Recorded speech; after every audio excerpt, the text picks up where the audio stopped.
नमस्कार दोस्तों। आज मैं लेकर आई हूँ एक पारिवारिक कहानी। हमारी कहानी अगर आपको अच्छी लगे तो प्लीज़ हमारा चैनल सब्सक्राइब करें। रात के 9 बज चुके थे। सास गुस्से में निधि को देख रही थी और निधि उनकी आंखों को देखकर डर के मारे कांप रही थी।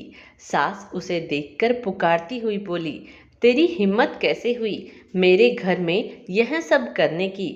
ले देकर 4 दिन हुए हैं इस घर में आए हुए और अपने आप को घर की मालकिन समझने लगी है। आने दे आज मेरे बेटे को, आज तेरी खैर नहीं है।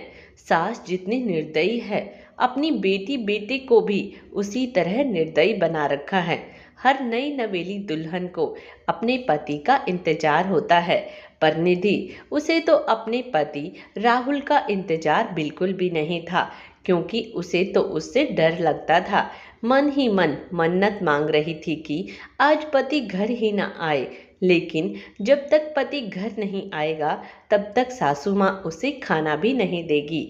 इतनी निर्दयी औरत है कि रसोई को भी ताला लगा कर रखा है। आखिर ऐसा क्या हुआ था कि काम्या जी उसे इस तरह डांट रही थी? निधि की शादी राहुल से 4 महीने पहले ही हुई थी। माता पिता तो थे नहीं। ग्रेजुएशन होते ही बड़े पापा बड़ी मम्मी ने उसकी शादी कर दी और फिर अपनी जिम्मेदारियों से इतीसरी कर ली थी। रस्मों के नाम पर बस पगफेरे की रस्म की, और फिर ना ही कोई तीज त्योहार और ना कभी उसे बुलाते।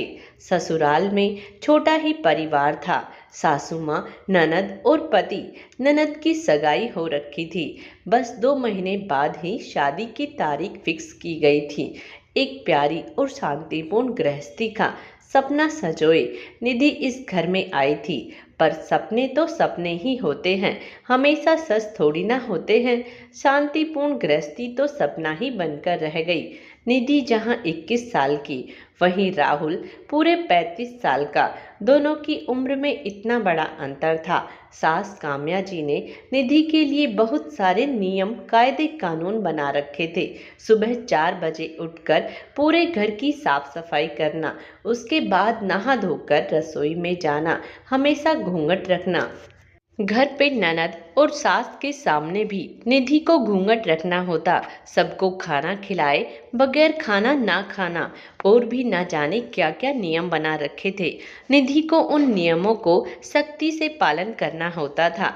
पर अभी उसकी उम्र ही क्या थी, कई बार गलती भी हो जाती थी।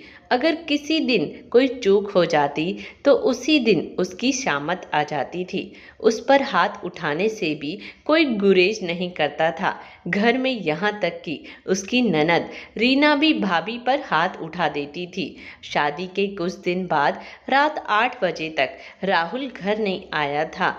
निधि को बहुत जोर से भूख लग रही थी, तो उसने अपने आप से खाना लेकर खाना शुरू ही किया था। अभी पहला निवाला मुंह में गया ही था कि इतने में काम्या जी ने देख लिया और चिल्लाना शुरू कर दिया। जब निधि से बर्दाश्त नहीं हुआ तो उसने कहा, माँ जी, मुझे बहुत जोरों से भूख लग रही थी, इसीलिए खाना खा लिया। इससे पहले सासू माँ कुछ है कहती, ननद रीना ने आगे होकर निधि के गाल पर थप्पड़ रसीद कर दिया। तुम्हारी हिम्मत कैसे हुई मेरी माँ से जुबान लड़ाने की? अपने घर में क्या खाना नहीं मिलता था तुमको, जो भूख बर्दाश्त नहीं कर सकती थी? मेरा भाई तुम्हारा पति है, उसका इंतजार नहीं कर सकती थी? अरे, औरतें तो पता नहीं पति के लिए क्या से क्या कर जाए। इतने में सास काम्या जी भी बीच में ही बोली, रहने दे बेटा, क्या संस्कार सिखा रही है इसे? माँ बाप तो थे नहीं, और इसके ताऊ ताई ने यह मिट्टी का ढेला हमारे माथे मढ़ दिया। मैं रसोई का ताला लगा देती हूँ, ना रहेगा बांस ना बजेगी बांसुरी। अब अपने आप ही एक तरफ चुपचाप बैठ जाएगी। कहते हुए सासू माँ ने निधि के हाथ की थाली भी रसोई में ले जाकर रख दी और रसोई को ताला लगा दिया। निधि आंखों में आंसू लिए देखती रह गई। 2 घंटे बाद राहुल घर आया। तब काम्या जी ने नमक मिर्च लगाकर उनके सामने बात को परोसा और वह माँ का भक्त वह तो इतना गुस्से में हो गया कि उसने भी जाकर निधि के गाल पर थप्पड़ लगा दिया। उस दिन उसे खाना तक नहीं मिला और आज भी निधि शाम का खाना बनाकर सास और ननद को खाना खिला रही थी। दोनों बाहर हॉल में बैठकर खाना खा रही थी। वहीं निधि गरम गरम रोटियां सेककर दोनों को परोस रही थी। आज सुबह सासू माँ ने सिर्फ 2 ही रोटी खाने को दी थी। इस कारण से निधि को बहुत जोर से भूख लग रही थी, पर राहुल तो 10 बजे से पहले आने से रहा। निधि से भूख बिल्कुल भी बर्दाश्त नहीं हो रही थी। इससे पहले कि सासू माँ और ननद खाना खाकर रसोई का ताला लगा दे, उसने फटाफट से एक रोटी अपने पल्ले में बांधकर अपने कमर में गोल ली। जब माँ बेटी का खाना हो गया तो उन्होंने निधि को रसोई से बाहर कर ताला लगा दिया। निधि अपने कमरे में आ गई। इधर सासू माँ और ननद अपने कमरे में आराम करने चली गई। जब निधि को लगा कि अब माहौल सही है तो उसने अपने कमर में बंद रोटी को निकालकर रोल बनी हुई कोरी रोटी ही खाना शुरू कर दिया। रोटी खाते खाते उसकी आंखों में आंसू भी गिरे जा रहे थे।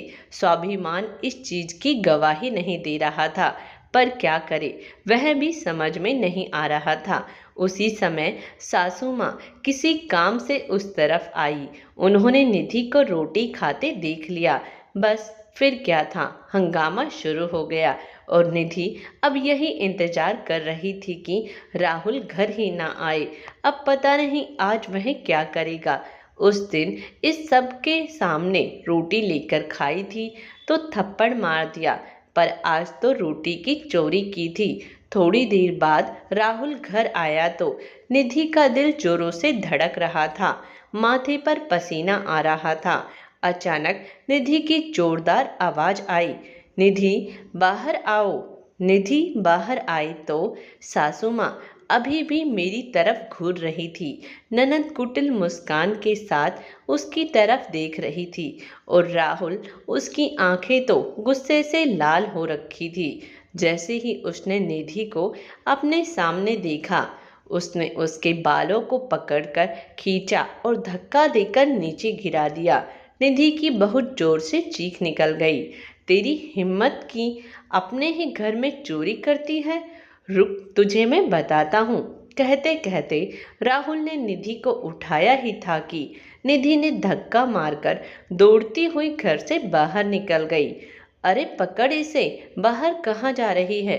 काम्या जी ने कहा तो राहुल ने जवाब दिया, जाने दो माँ, कौन से उसके मायके वाले बैठे हैं जो उसे घर में बिठा लेंगे, अपने आप ही घूम फिर कर वापस आ जाएगी। तुम तो फटाफट मेरा खाना लगाओ, मुझे बहुत भूख लग रही है। राहुल की बात मानकर काम्या जी ने राहुल का खाना लगा दिया और राहुल खाना खाने बैठ गया, पर निधि की सुध बुध किसी ने नहीं ली। आखिर थोड़ी देर बाद निधि वापस आई। उसे देखकर तीनों मुस्कान के साथ सामने खड़े हो गए। आ गई वापस महारानी? क्या हुआ, मायके वालों ने जगह नहीं दी? काम्या जी ने तानों की बौछार की। राहुल ने भी कहा, जब तक सभी से माफी नहीं मांगेगी तब तक घर में नहीं घुसने दूंगा। बड़ी गई थी ना मुझे धक्का मारकर। हाँ भैया, इतनी जल्दी आसानी से माफ मत करना इसे। अगर अभी माफ कर दिया तो कल को सिर पर चढ़कर नाचेगी। ऐसी लड़कियों का क्या भरोसा? अरे भरोसा तो हमें तुझ पर भी नहीं है, जो अपनी भाभी का सम्मान न कर पाई, वह हमारे घर में आकर पता नहीं क्या करेगी। अचानक निधि के पीछे से ननद के होने वाले ससुर जी निकल कर आए। उन्हें देखते ही तीनों के चेहरे की हवाइयाँ उड़ गई। अरे आप कब आए समधी जी? उसी समय आए थे जिस समय आपकी बहू रोड पर घबराई हुई दौड़ रही थी। अच्छा हुआ हमें आप लोगों का चेहरा अभी से पता चल गया, वरना हमारा घर तो बर्बाद हो जाता। अगर ऐसी बहू हमारे घर आ जाती नहीं नहीं, कुछ गलतफहमी हुई है पापा जी, मैं आपको समझाती हूँ। आप अंदर तो आइए, निधि की ननद ने कहा।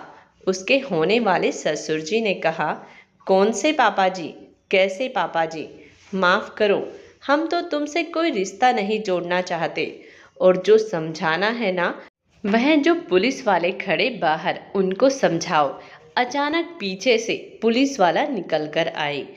अब तो तीनों में से किसी की आवाज़ नहीं निकली। उन्हें देखते ही काम्या जी ने अपनी आवाज़ को नरम करते हुए निधि से कहा, अरे बहू, इतनी छोटी सी गलतफहमी में कोई पुलिस को बुलाकर लाता है क्या? ऐसी छोटी मोटी बातें तो हर शादीशुदा औरत के घर में होती रहती हैं। आखिर यह तेरा ससुराल है, इसका मान रखना तो तेरी जिम्मेदारी है। माफ़ करना सासू माँ, मुझे ऐसी कोई जिम्मेदारी का शौक नहीं है। शादी थप्पड़ खाने के लिए नहीं की थी मैंने। और यह कैसा ससुराल, जहाँ रोटी भी मुझे चुरा कर खानी पड़ी। आपने मुझे कमज़ोर समझ रखा है क्या? मेरा मायका नहीं है ना सही, पर कमज़ोर मैं फिर भी नहीं हूँ। अब संस्कार अपने बच्चों को जेल में बिठाकर देते रहना।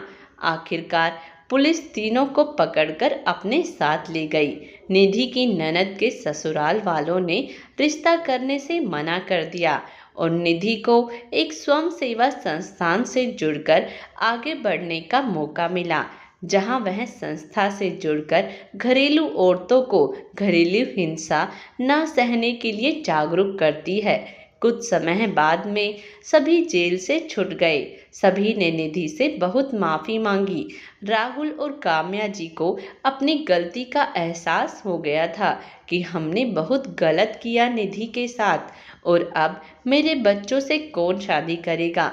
लेकिन निधि अब अपनी जिंदगी में आगे बढ़ चुकी थी। दोस्तों, क्या निधि ने सही किया या उन्हें माफ़ कर देना चाहिए था? प्लीज़ कमेंट्स बॉक्स में अपने सुझाव ज़रूर दें और हमारा चैनल प्लीज़ सब्सक्राइब करें। धन्यवाद।